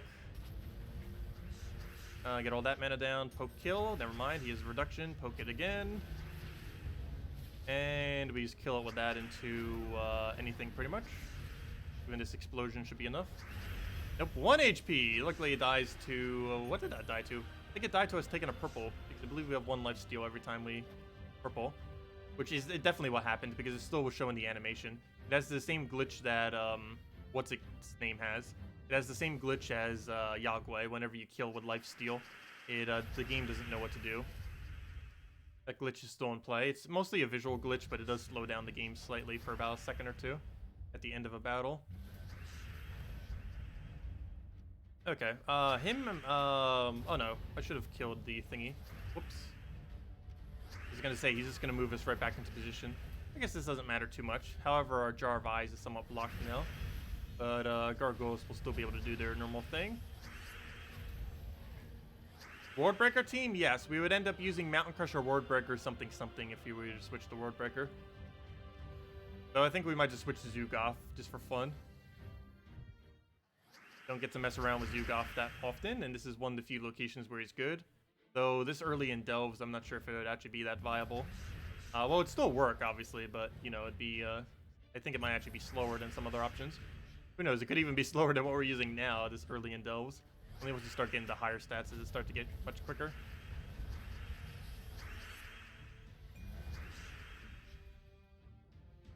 I'll throw a Jar of Eyes down.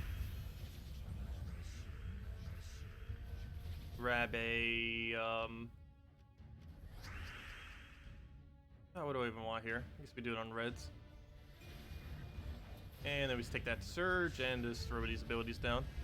So we'll throw out Lady Miranda first. Why did I cast that one first? Okay, well luckily he got all of his mana, so it didn't matter. That was actually a slight mistake. It works out, because he's dead row for this. Because normally you want to cast your first one first, so it gains some mana, and then you can fill it up with the other one.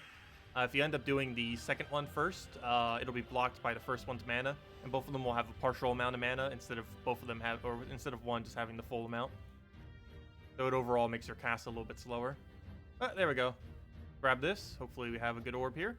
Come on, blue, or purple, or not green. Okay. Well, unfortunately, well, at least we got a purple earlier for the other one.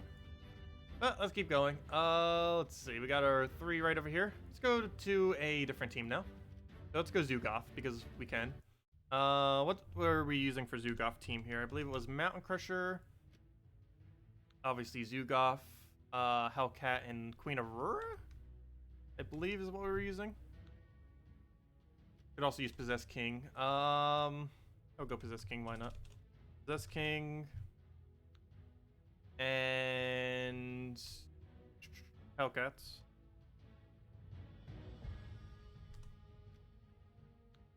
Is every color, right? Yes. Except we don't have a secondary brown, but I don't believe there was a good secondary brown for this.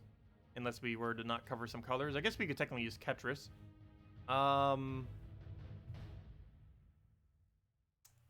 It's gonna be a little bit weird, but yeah, because we're gonna have excess red to some degree. Plus it will feed our excess brown as something. For later delves, you wouldn't do that, but we're still in early delve, so it's fine. Are we still missing any color? No, we are using every color now. Perfect. Okay, for this level range, this should be fine. Okay, let's go mess with new Zhukov. Or not new Zhukov, but you know, we own him now. So we'll take double brown, just go into all-in Mountain Crusher, and should be good to go. And I'll also feed into Ketris, which is basically like 2 gargoyles, except as 1 troop. The only main difference is he has no mana accumulation, and has a much higher mana cost.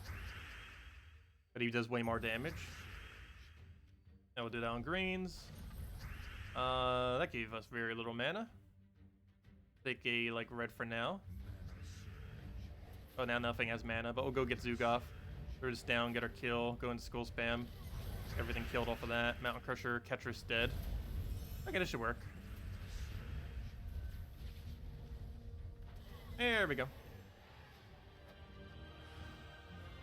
2 times Leprechaun would work. Yeah, you can spam Leprechaun into like 1 really big troop that does damage.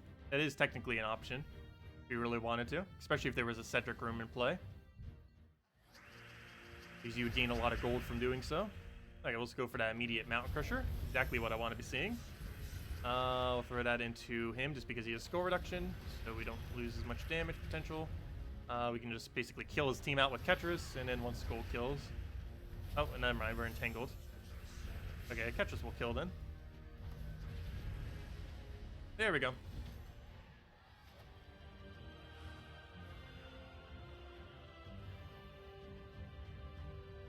Yeah, we could probably use this for the last final few battles here. Seems to be going at a pretty decent speed too. I'll take that, full mana. Mountain Crusher immediately. Got Ketris as well. Where do we even throw this? I guess we throw it on his first slot for now. Get our kill, the last of our mana. And now we swipe out the rest of his team. And we'll just do that, and hopefully dice the skulls, or not. Okay, we'll take a Hellcat into probably just Ketris at this point. Or never mind, Zhukov.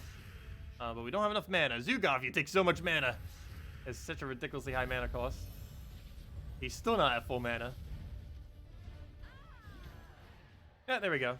Ketris is blocked on 2 manas, yet he can still get mana quicker than Zhukov, but that will happen. That's the only real big downside of Zhukov is his really high mana cost. Highest in the entire game, and unlike Wordbreaker, he doesn't reaccumulate that mana, unless he just gets really lucky off the Cascade. Whereas Wordbreaker automatically gains even if he doesn't get lucky off the Cascade. Now we'll take yellow to brown, grab all that, we get our Ketris, probably just throw that at first slot. Normally you would do second to fourth, but we don't have any quick way to clear out the rest of their team that way, since we're using Zhukov. So we have to do it in a slightly weirder order, because there's Zhukov there. It's fine, we'll kill out him. No skull. Wow, he is really liking to miss. Luckily that gets free, so it's not as big a deal, but I'll just kill that with Ketris, and then it goes. Okay, where do we go here? That's fine, that's fine. And yeah, that seems to be our order. We take these 3 and then go into the tier 1 room, and then we take out the boss and move on from there. Seems like the game plan. Round over, or not. Also, if anyone hasn't used the code yet, there's the code if you're on PC mobile. Free resources right there. I believe it's still active. Probably still will be for a few more minutes if it hasn't already been used up. It might have already been used up, but might not have been. We'll find out. Oh, we'll throw another Mountain Crusher here. Hopefully we'll get a random skull off it, then we can just Zhukov into the final kill. Yep, that pretty much happens. Then we do this, and then hopefully he dies to these skulls. He did not do the skull part though, but there we go. So we kind of died to it. Took a little bit longer, but it works. So why does it feel like we're gaining no EXP? I guess it's because we're on our main account. I'm so used to Nintendo Switch prior to level 1000 because you gain like an absurd amount of EXP per like the bar. You can visibly see the bar moving every single time you do a battle. I keep forgetting this late in the game, the bar basically, you can do 10 battles and it will almost look like the bar hasn't even moved just because of how slow you gain EXP in late game. That is such a gigantic contrast. Like, we probably already would have gained 5 levels if we were below level 1000 at this point. And we'll get a double kill there, and then we just instant kill into 1 skull, and that should be match. But I absolutely love post-buff Zhukov. Too bad he's so hard to obtain, but he is actually a pretty core troop now for Delves. He's actually like really good for it now. He was already okay for it, but now he's like an actual troop you would bother going out of your way for to put into a team, rather than just doing it just for fun. He's actually a legitimate option now. He's mainly only for currently Crypt and Primal Rift though. Every other delve technically does not require him to any degree. It's not even like require, but as far as most optimal, there isn't any other delve other than those 2, I don't believe, that actually do need him as a troop option.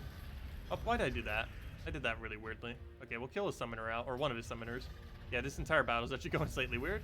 He keeps webbing us, which isn't good, because Mountain Crusher webbed is basically useless. There we go.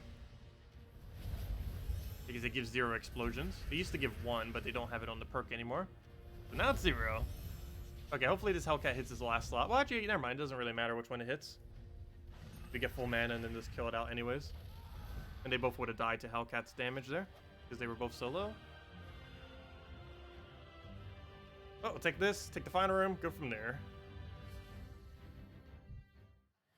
Okay, what do we take here? Let's go grab a Mountain Crusher for now. Get all that rolling. Take the other one. Throw Ketris to another Mountain Crusher. And then we just Zhukov kill him even if it doesn't gain mana, and it does, perfect. And then we just kill that out. And then dead.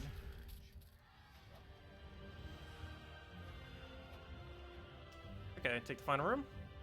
And it looks like we might actually get another Valraven. We'd have 2 whole more floors, and we got one, like, what, 2 floors ago? 1 floor ago? If we do get another Valraven, I'll probably just do that off stream. But I'll finish up to all of our sigils or up to the delve that ends up giving the Valraven. Okay, I'm actually going to go for a weird strategy here. I'm just going to go for Explosion, get Zhukov the full, and then kill it with that instead of waiting for Ketris or anything. I'll get rid of all of our browns. Our precious browns, but it's enough to recast, so it's fine. We'll do that, kill that out, get skull spam. It actually does land because there's so many skulls, and it was kill it with Ketris. Should be enough damage. If not, any follow-up will kill, and there we go. Okay, claim all that, grab that, boom, boom. Let's keep going. At least for 2 more. Would it be wise to wait until a delve event to level up your delve so you can use potions? Yes, technically, though that would cost gems unless you were, like, because you would only be able to get to, like, level 9 or level 10, unless it's, like, one of the weekend long ones. But it would cost you gems to do it that way. But yes, you technically could do that if you really wanted to, though it would be a little bit pricey on gems if you were to do it that way. But yes, you could go and camp a delve at level 20 or a very low level forever, like Warren's, the best one to camp, and then simply just use gems to do the event for each one. However, I don't know, that would be pretty pricey on gems. Unless you were like really late game, I don't think you would be bothering with that. Not, at least not for every delve. You might do it on some delves, like for example the new one coming out this Friday, but you wouldn't do it on literally all of them. Because that would just cost way too many gems. Alright, we'll take this 1.3 first, and this is like a 1.4 over here. I don't think it... Oh, it is. Never mind. Okay. Actually, maybe that path is better. What do we do here? Oh, no, I guess we go for the 1.3 first, then we'll go down that path. Also, hello, Tass. Welcome.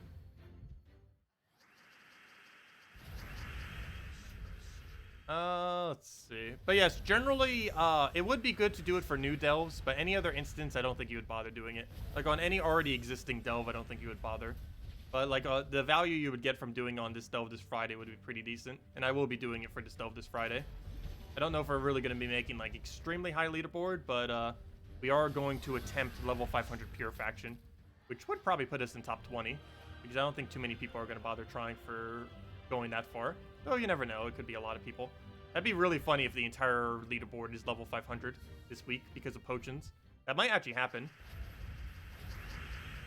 Even if people aren't necessarily doing it to do level 500 pure faction, there might be mid-range players that are doing it just to get a level 500 delve, because there are still some mid-level players that might still be struggling to get a 500 delve if they haven't already. Even if they're not doing pure faction. Just doing it in general is hard for some of them. But normally, as long as you have Main Titan, you can pretty much get all of them done. It might take multiple different attempts, but that alone will eventually get them done, even without potions or anything.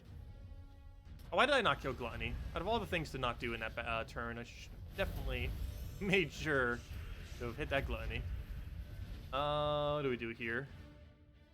Not enough red, is it? Or there's no extra turn red, is there? Which is exactly what we need, but we don't have. So let's do that. And that should be match. We'll kill this. He would still die to the skull, or either of them would have died to the skull. Might as well kill the Gluttony just in case it missed, because Gluttony would have actually been a threat if it got a Devour. And luckily it didn't. Okay, let's keep moving on. Did you already go over teams that can be used for today's Guild War? Well, we were mainly going over the Queen team. There's 2 big teams I would say are pretty good. Anything based around, there's 3 that could be used for today. Anything around, Queen, what's her name? Queen, Wild Queen. Anything based around Wild Queen. Anything that is based around Yasmin, or anything that is based around Element Grim. But Element Grim probably being the classic for today.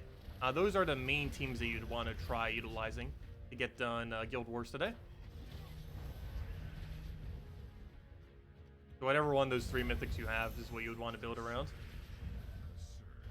And I ended up just using Wild Queen because we've been messing with her. It did go pretty bad this time around, but we did still go without a loss. Though, ever so barely.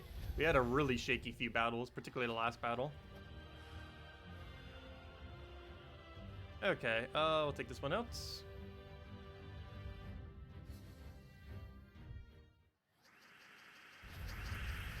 Go grab ourselves a... I guess we actually get Hellcat here.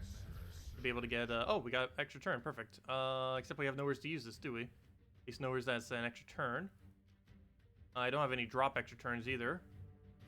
So I guess we'll just take like a purple here. Won't that give him green? Yes, it will. Do we still do it? Probably. No, we'll take it on brown, actually. There we go. Nice. Oh, that would have given an extra turn, too. Luckily, we got a cascade that prevented it.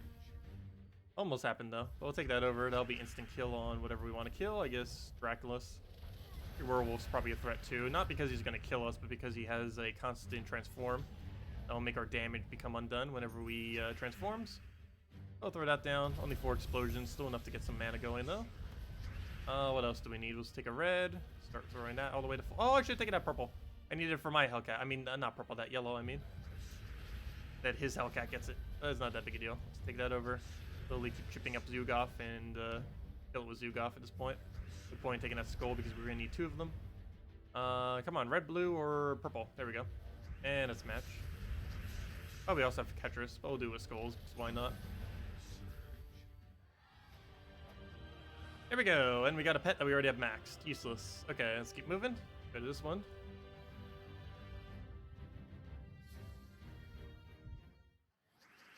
Okay, what do we do here? Let's grab Mountain Crusher to full. Oh, store a turn. Wait, how's that an extra turn? Grab that, take ourselves up brown again, throw Ketris down, move that one over, throw that onto you, just so you don't transform us, which is the only thing on that entire team that can really kill us, other than maybe his Death Mark. So we can just instant kill him off of Zhukov and it's done.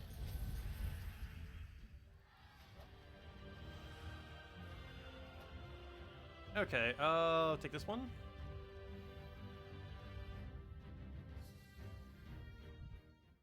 Take our yellow down. And then let's go Mountain Crusher. But yeah, I will be covering teams for all of the delves very soon. I might actually just be waiting at this point until the new delve comes out, just so it's included with all of them.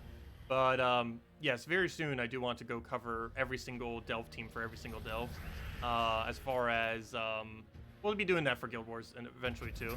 But my main hesitation to Guild Wars is mainly just showing defend teams, because people tend to always copy them. And then we just get like a high concentration of whatever those defend teams are instead of variety. But yeah, we'll be going over delve teams for sure this week for basically every level range. Most likely dividing it into at least 3 sections.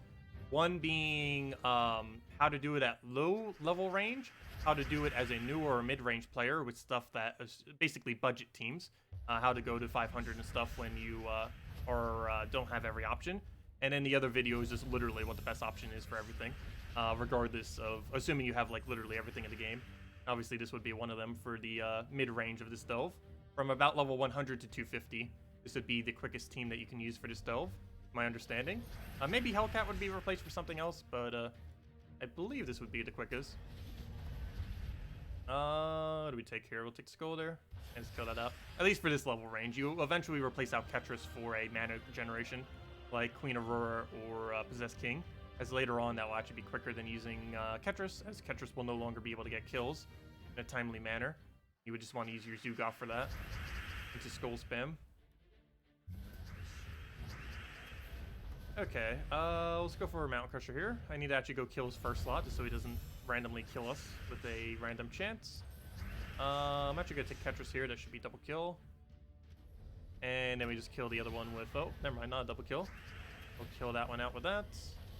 Get a poke, and now we just kill him once, or hit him once, or twice, I mean. Oh, hey, we do have that Death Mark now. Hey, there's our Death Mark. Does it actually show it up on our trait? Oh, that's not what I meant to do. I meant to check to see if we have the trait. No! Okay, good, it's still our turn. Does it show it? Yeah, Death Touch. That one room does give us Death Touch after all, and it does actually show it. Nice. Okay, we'll just take that over, and there we go. Yeah, that one treasure room does give us Death Touch. That's really cool. That is somewhat useful, except in this delve it is 100% pointless, because almost everything has immune to Death Mark. But, still, nice to see. Okay, this is our final one. Regardless of if we get Valraven or not, this is our final one for this stream. Just because, Yeah, we'll be here a while if we keep going for literally every Valraven. Plus, we still have the other 3 daily ones, which of course I'll do off stream as well. Do the same thing as they always are. Okay, we'll take a Mountain Crusher for now. Get that rolling. Throw this into instant kill onto, I guess this is the last slot for now. Yeah, we'll do that. Put that down, boom. I'll kill that. We are frozen, but still plenty of damage. Hellcat, can you do anything relevant? Yes, you can do it on greens. We'll get all the greens out the way. Now we just kill it with Ketris.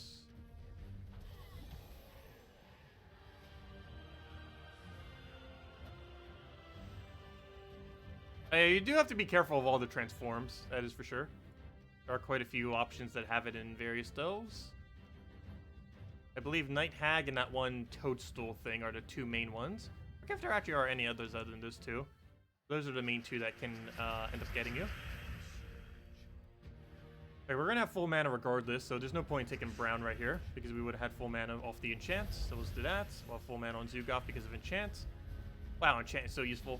Okay, we'll take that purple just because we'll have that immediately. Though then again, we would have had it the following turn again because of course, enchants. So we'll take that, get our poke, and now we just throw Hellcat to Ketris. Actually, we throw Mountain Crusher to Ketris. And then we throw that down. And there we go. And now any poke will kill it, or almost any poke. Throw this into a skull or something. Yeah, and dead. There we go. Okay, we'll take this one. Move forward. So what's a good Yasmin team for Purple Day? Well, you can use Green Seer into Yasmin. Your other 2 troops would depend heavily on what you have, but it would likely be Hero in first slot tanking for your team, followed by Green Seer, Yasmin, and 1 other troop. And the whole premise of the team is you'd use your hero to tank as Titan or something similar. You would use Green Seer to feed into Yasmin, and then you would keep spamming Yasmin over and over again to do a good bulk of your damage. It is very bad against freeze, so you might want to put like a Herdmaster or something else on that team, or maybe not Herdmaster, it's the same coloration, but some kind of cleanse option if you are up against freeze in your last slot, just to have it. But yeah, something along the lines of that is what you would want to roll.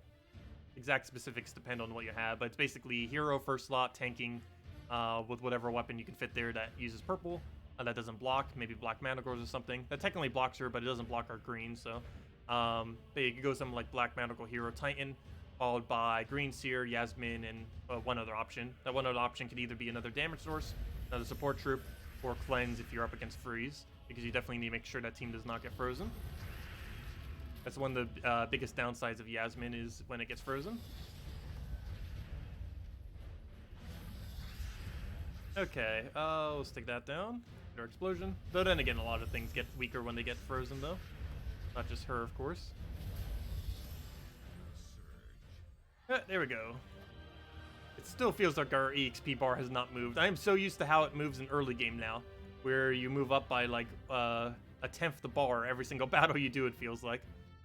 Because between the 100% extra EXP during Guild Wars and all the other EXP bonuses and the fact that EXP is accumulated, or the amount of EXP you need per level is so small in early and mid game that it just keeps racking and racking up. Okay, what do we need here? We'll throw that down right there for now. As not actually a single kill. I don't really have a poke because we can't depend on Hellcat to properly poke that. Let's kill green, a web spinner. Kind of like Yasmin, except not as loopable, but still can loop. What do we take here? Looks like blue. Grab all that for some Zhukov. Take all of our browns there. Throw Ketris. What am I doing? We already won. Throw down the Ketris. There we go. Okay, next order of business. What's this one? 1.25. Treasure room. 1.15. Okay, let's take the treasure room. Take the other 2. Take the 1. See if we get a Valraven here. Looks like we might not get a Valraven. This might be the end of the line. And even if we do, we'll just end at this one last delve. So if anyone still has any other questions or anything you want me to go over, let me know. We will be ending out in several more battles. Let's kill Ketris for now, just so we don't have to deal with revives. He does have 25% reduction, which actually saves him there. Let's see. That'll be interesting to have on all of our troops as well. And the fact that we could stack it for next week's Friday event, because I believe one of them has stone skin as well. So we could stack that 50% with the 25%. And that's somewhere around, I believe, a 67.5% reduction. I actually forget what that comes out to. But it's somewhere around a 67.5% reduction, score reduction. It's not 75%, but it's pretty close to it.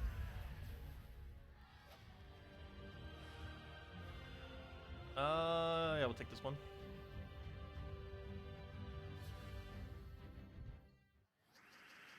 Okay, what do we need here? We'll go grab ourselves a nothing. Yeah, none that we really need. Wow, this board is bad. I guess we'll take that blue. Get a little bit of cascade off the top. No wonder why it's so bad. We get a shuffle immediately. Okay, at least it was in our favor, not his. Okay, there's only 2 moves even on the entire board. And one of them came off of our cascade. We almost one-turned shuffled him, which does happen. There is sometimes... The starting board is sometimes so bad that you take one move and it already shuffles it for the enemy. That can happen. It's very rare, but it can. It almost just happened that battle. Luckily, it came in our favor and happened on the following turn. Oops, did I just convert away brown? Yes, I did. Whoops. That's not what I should have done. Also, why didn't I just take a skull? We could have already killed. There we go. I keep forgetting how much skull damage we have. We do have our stats a little bit higher in this delve compared to the others. I think it's at level 188 instead of 100, which is why our stats are a bit higher. And on a new delve this Friday, I will be leveling it to level 200 immediately. I might even go higher than that. I'm not sure yet. I'm either doing it to 200 or 250. I might just do it to 250, just to guarantee that we get Pure Faction completed. Because we are not ending Saturday stream until we have Pure Faction completed on our main account for the new delve. Level 500 Pure Faction, that is.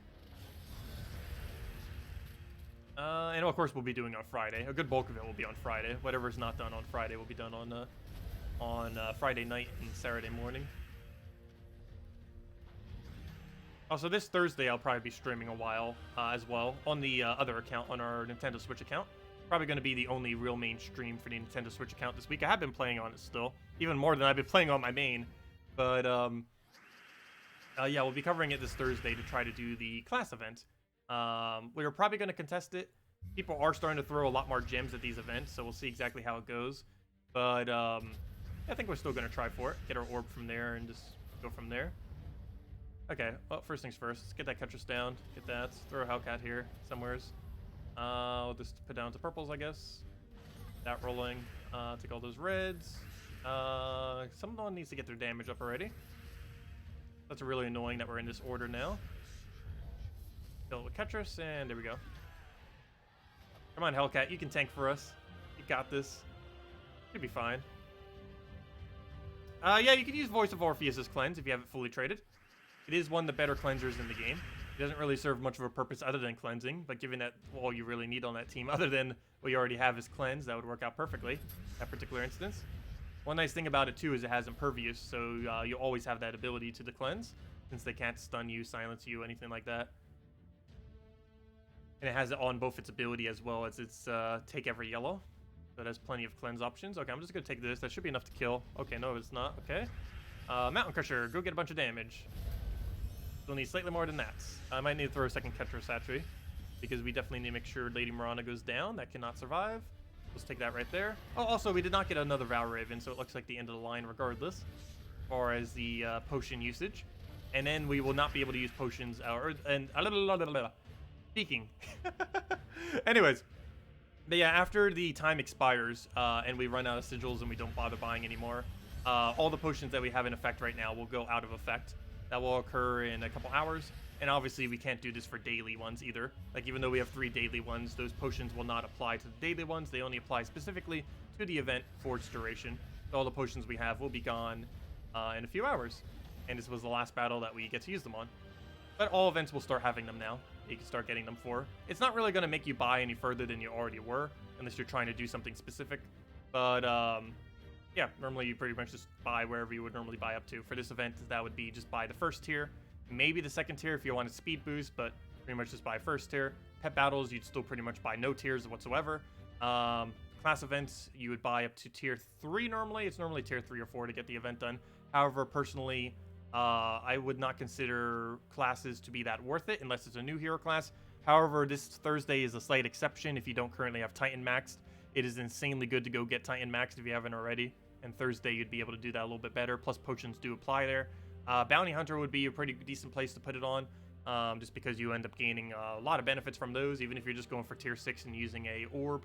Or if you're going all the way to spam tier 7. Or wait, is it tier 5 an orb? I actually forget how far you need to go. But regardless, that will help a lot with Bounty Hunter, particularly to people who might not have the stats to normally do it. You'd be able to get a little bit further than normal. Also, it'd be a lot less time consuming than it normally is. Normally it takes like 2-3 hours, probably more towards 3, to get all rewards. Now it'll probably take more towards a solid 2 or so, because you'd have enchant, the explosions, maybe extra stats depending on how far you go and stuff like that.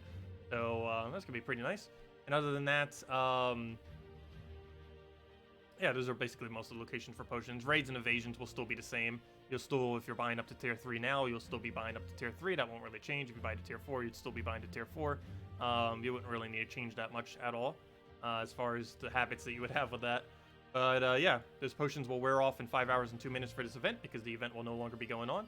And do keep in mind, I don't know if I really clarified that earlier, but do keep in mind that these things do not apply to the actual crypt. So for example, if I go into this crypt battle real quick and click fight, and sure, we'll just go run this for now, why not?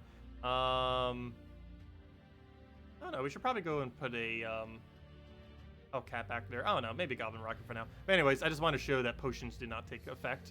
As you can see, we do not have any potions, even though this is crypt. And that's just mainly because of they only take effect during specifically the event itself. Anyways, let's get this battle done since we're already in this battle, and then we'll end out the stream. So if anyone still has any other questions, let me know. Otherwise, we'll be back tomorrow night, same time as always, 8 p.m. Eastern Standard Time. Hopefully we'll be able to get a video out on something tomorrow, probably on pets if not mistaken. We're going to go over how to do pets without using potions, because I'm pretty sure potions apply. And if potions do apply, I'm going to show how to do pets on my other account without using any potions whatsoever. Of course, potions don't exist on that account yet, but you know, I'll use a combination of both of the accounts to show that. Actually, I haven't even recorded any videos yet where I've actually utilized both of them. Also, oops, I am playing a high-level delve. What am I doing? Gotta play this very safely, and I have not been playing this safely at all. I'm like tanking every single skull hit. That's not good. Let's just get rid of all this. I really need some browns as well. Let's take it over here, because we might be able to take a brown out of it. And we can, though we'd probably just be better off taking that skull than take the brown. No! Oh, I didn't see the other one. No! Let's just retreat from this place. We don't need to be doing any delves here anyways. Let's just retreat there. But as you can see, there's no potions there. Anyways, I'll do those other 2 on Warrens. Not too big a deal if I waste them. We have so many shards right now that I'm not really too concerned about getting more shards. The only thing we're really using them for is to waste our gold on upgrading horde levels. And that's literally the only thing we actually need shards for. That and whenever new factions come out, but you only need about 7,000 or 8,000 or so for them. And we're currently sitting on way more than that number of them. But anyways, guys, that'll wrap it up for now. But yeah, potions on all future events. It'll be kind of interesting to see how those end up panning out, particularly on some of the events that actually need them a little bit more. Well, technically this needs it as well, but normally you wouldn't bother going for level 500 on a Tuesday event because that would be super time consuming. Only one person in the entire game went for it. But obviously on the new faction coming out this Friday, a lot more 500s are going to be there. I wouldn't be surprised if all the way down to like 40 will be just straight 500s of people trying to do it. If not necessarily for pure faction, just to get it done. Hello, Bakchan. Goodbye, Bakchan. If anyone's still here that didn't use the code, not sure if it's still active, but make sure to check out the code. Bakchan, also, you have quite the track record of coming into stream like exactly when we're ending the stream. I think that's like the 10th time now, if not more. But anyways, guys, thanks for stopping by. As I mentioned, we'll be back tomorrow, same time as always, 8 p.m. Eastern Standard Time, 2 hours prior to now tomorrow. And we'll mainly just be going over the next guild war, doing the pet thingy, and messing around with stuff like that. Anyways, guys, thanks for stopping by. I'll catch all of you later, and goodbye, everyone.